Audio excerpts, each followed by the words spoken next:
Greetings everyone, a warm welcome. Hey guys, welcome to your reading for November, and Cancer, this is your reading. 7 of these cards here in a form of the Mystic 7 spread, then one angelic vibration at the end to kind of finish the reading off. So let's see what's in store for you guys for November 2018. I have just been doing a little bit of shuffling for you with your intentions in the cards. So we'll just see what comes out. Seems as though November has been a pretty full-on month for most of the readings that I've done. I'm feeling it is going to be a big month for the year. It is often known as the month of birth, death and reincarnation, sort of that whole energy.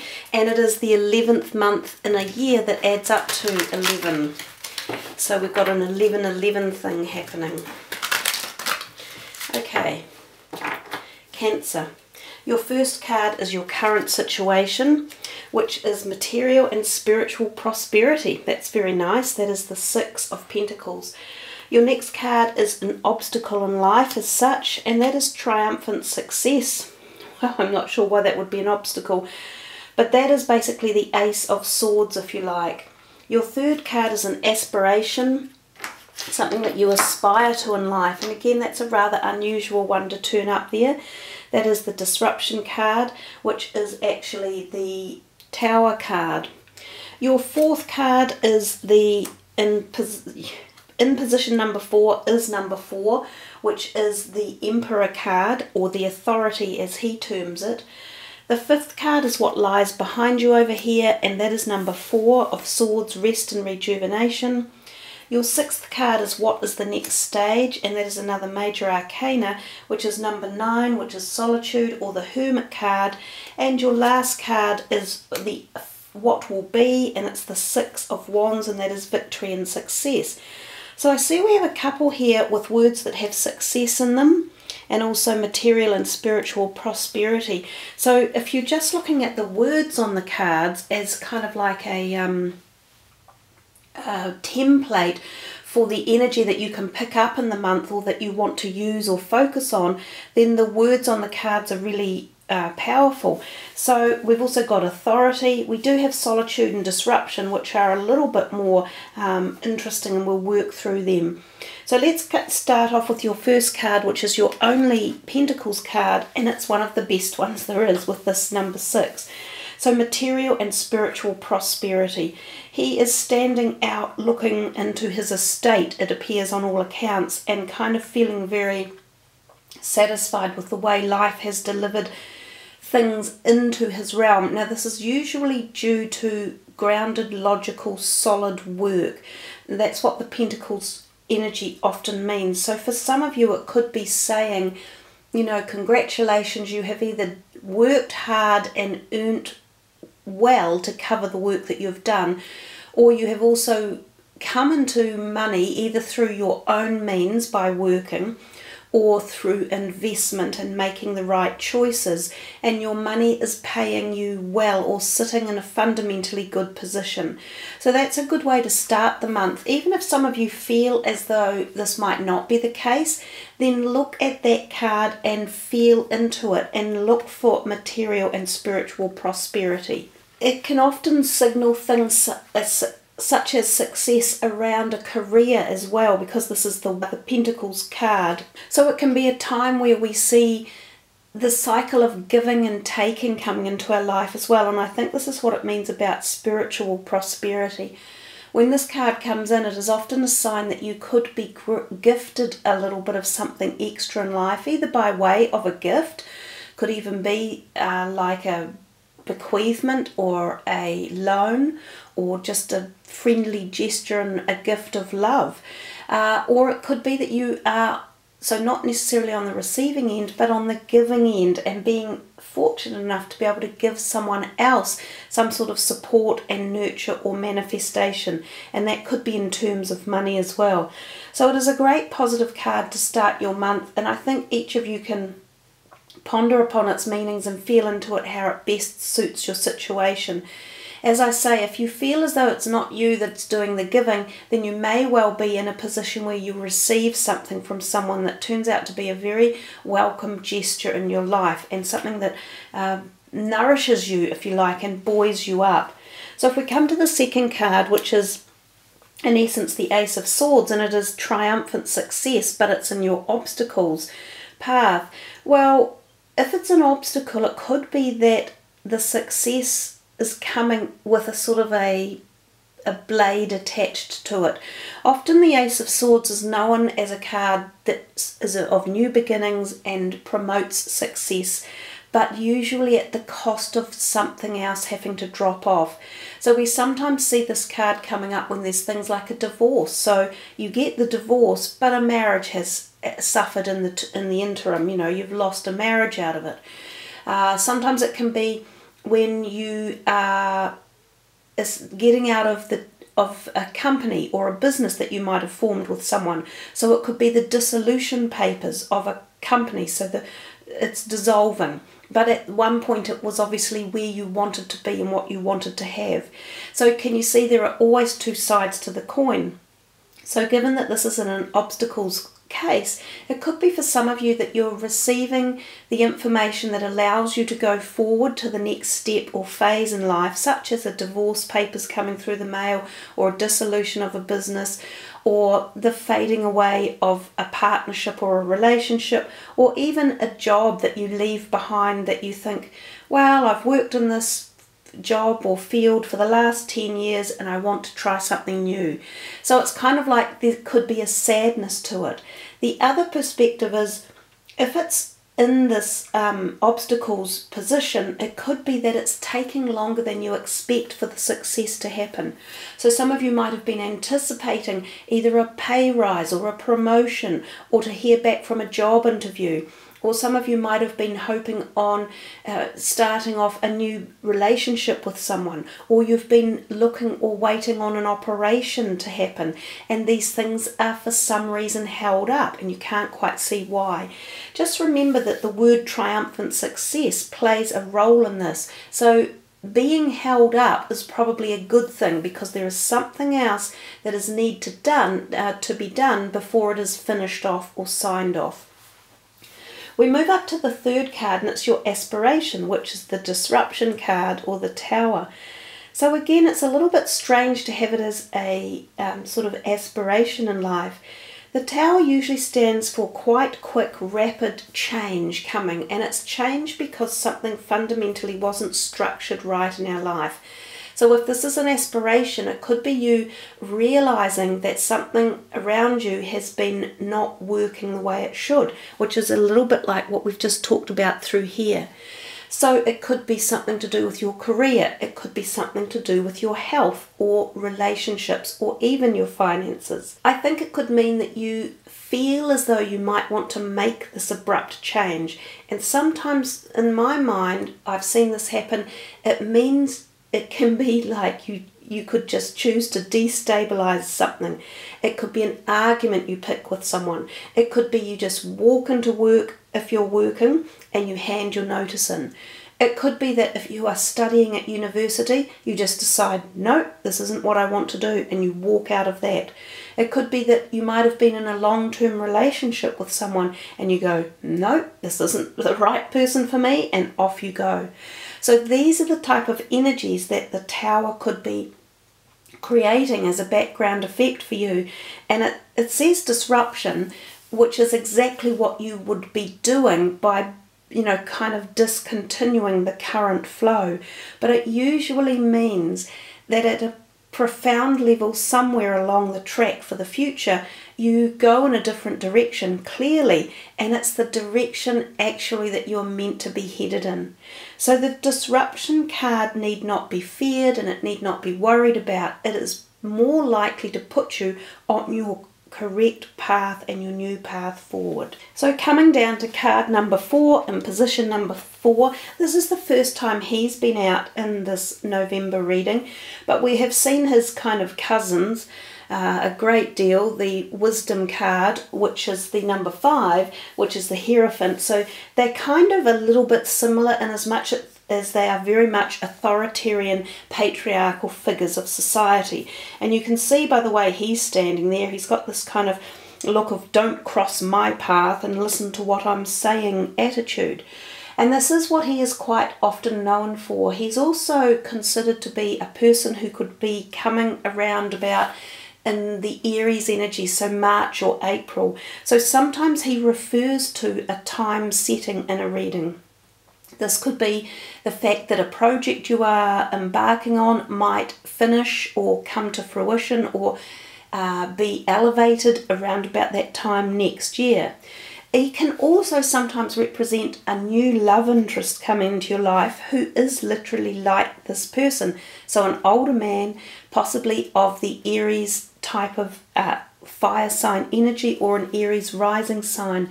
They can be quite strong and determined. Some of the key words for his card are power, authority, a father figure, leadership, and the power of reason.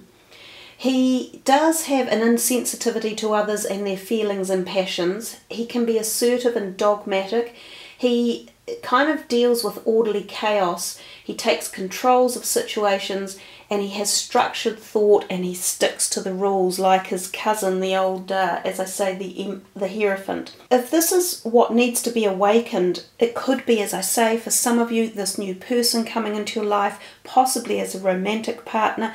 If you're not looking for romance, he could be coming into your life as an accountant or a lawyer or a mentor, or someone that you need to go to, or that comes in like an adjudicator. He is very good around things like financial structure and protocol and systems, as I've already mentioned. So usually when they turn up in your card, in your reading, it pays to be a little bit, structured and follow the rules, and then things will tend to flow a little bit more and you will get from A to B quicker. So it could be a bit of I feel as though there's freedom up here for you to do whatever you want with this giving and taking and the success coming through and then the deciding to get rid of things. But down here there's a degree of following tradition or not pushing the boundaries too much.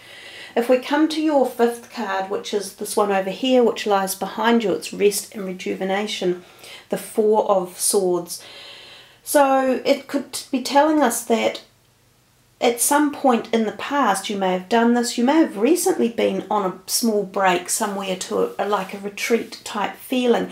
Oftentimes they picture this as a place in the woods or a calm place out in nature where you can be on your own, like this over here, and you can get connected again with earth, with the earth energies, with spirit, with source energy. And you can find answers, and this can help you to move forward with decisions. So if this is in the past, it might be telling you to reconnect with this again. If that's some of you who, as I said, some of you may have just been on this retreat and it could have been really nice. It could have been beneficial for your health and invigorating, which is always positive. But for others of you, it might be saying to you, go back to that time and reconnect with those type of energies, because they could be helpful in removing any blockages or issues you've got about indecision. It can also be a card that talks about going away with someone on a very intimate break where a romance can be initiated and formed into a more structured relationship. And this person here may have something to do with that for some of you. So yeah, those are the basic messages to take up for the Rest and Rejuvenate card. The next card that we come to is card number 6, which is number 9, Solitude, and that is the Hermit card. So this is what they're telling you after perhaps all of these type of messages through here, to go back and spend some time alone. So you're getting that message coming through twice. They're saying, remember, if you did do it in the past and you took some time out, you allowed your body to come back to healing again, you meditated, you found some answers, you spent time being at peace, and sometimes alone, but sometimes in a sort of a group where there's just support and nurture and harmony. They're suggesting that you may feel like this again, or that doing this could be beneficial, which is what I've been saying. So the Hermit card is a card of illumination and awareness and understanding, but often after spending this time consulting with your higher self, with the cosmic sources, with energy and light, and coming to understand that there's far more to this world than the physicality of it, that we aren't just physical beings, we're electrical, spiritual, emotional, physical humans. And all of those perspectives and dynamics of us need to be continuously fueled and readjusted and balanced and harmonized. And when we do things like this, take time out and spend time connecting at the higher levels, we manage to do that. And when we're in that state, this is when we find our own innate answers to who we are, what we're here for, what our next step in life is. And when you find those answers, you find a lot more peace and harmony, and then obviously victory and success. So I think these two cards play really nicely in the pattern here, moving out of the end of November and into December for you. Because this is a major arcana card, and you do have 3 of them in the reading out of the 7 cards, it tells you that there is a depth of movement within the month. And you know, this one up here is obviously quite a big kind of change of movement, whereas this one is much more inner and introspective and quiet, and it's like going back over things and then reorganizing them. You know, if you sort of were driving along in your car and you had something like a minor car crash, and you get that boom, that big bang, and you go, oh my God, and it's sort of like that's the disruption card. And then afterwards you're in a little bit of shock and you try to re-establish yourself. So you take a bit of time out and you might get a massage or some therapy for a stiff neck. You'll rebalance yourself, you'll remove the shock slowly bit by bit, and then you'll look back over the situation and see how it might have changed or who was at fault, and then you'll say to yourself, okay, so that's out of the way, now I'm moving forward. It's a little bit similar with this whole energy here of the Hermit. It's about looking back on all of the things that happen, adjusting to them, accepting them, prioritizing them, taking on board what's important and what's not, and then moving into the future with more awareness, knowledge and understanding. And I think that speaks for the victory and success card as well. Now, quite often that 6 of Wands refers to our creative side, so sometimes this is our careers if you're in the working part of life, and if you're not, it's your passions, your hobbies and the things you do within your community. But the card can often, and I've noticed we have 2 6s in the reading, and then a reversed 6 if you like with the 9. And yeah, they seem to be flowing, the 6, 9, 6. So it's kind of like a cycle here with these 3 cards going through here. The victory and success card can also denote things such as success with exams or success with work, and this achievement of something like a promotion or a pay rise. And remember, we talked about that earlier down here, saying there may have been a hold up, and yet by the end of the month we seem to feel it coming through a little bit better. These readings may go through into December, so don't hold it to an exact month in time. It is just forecasting to you that there is this probability that somewhere around this creative force field in your life is some victory and success. It also mentions to us to not forget the people who helped to get us there. So sometimes this card denotes other people in our life who have supported or helped or nourished or provided ideas for us to get to the success. And this guy here could even be part of that, because he was something to be awakened. So he could be a mentor who takes you to the next step, who teaches you some major lessons in life, which adds to your victory and success.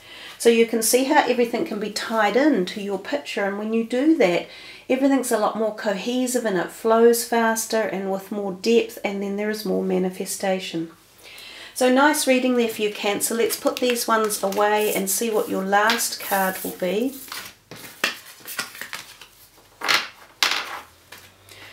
These are from the Angel of Atlantis deck. There's 12 of the Archangel energies in here.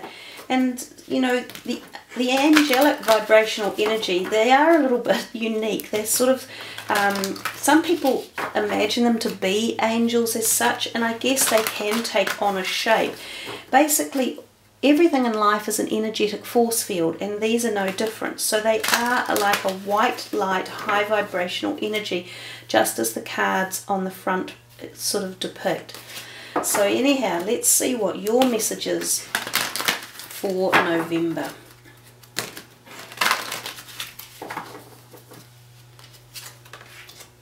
Haniel, willpower. That was me tripping over the tripod. I needed a bit of willpower myself. Okay, so it's a beautiful card. I think it's been out with one other reading before in the month because of that. I remember the beautiful whale tail. Check your moon and rising signs and see if those messages are uplifting and supportive as well. But I think with the willpower sign or energy from Haniel, it gives us that courage to know that if we are going through any difficulties, to keep going, and that our own inner strength is the thing that defines us and pushes us forward and leads us onto the next path. And we talked about that quite a bit with some of the cards that came up in your reading, such as the Tower card or the Disruption card, and even your Obstacles card, which was that kind of like the Ace of Wands, I think. So whenever there are either disruptions or things aren't flowing quite right, the more willpower we put into something, the more chance it's got of continuing on. And I don't think of Cancers as being anyone that actually does just give up. You're quite a strong, silently strong zodiac sign. And so I think you understand that desire of willpower and connection and knowing that everything flows from one thing to the next with strength and harmony. So remember, Haniel for the month, it's a beautiful angel there. It's also got the red vibrational energy up here, which is the base chakra, and the beautiful oceans and seas, which of course is your own energetic vibration as well, Cancer. So thank you for joining me for the month. I wish you all the best, lots of strength and willpower and courage as you move forward onto your chosen life path. I love it when you leave your comments below the video and when you sub the channel, and I'll see you guys for the December reading. Much love. Namaste.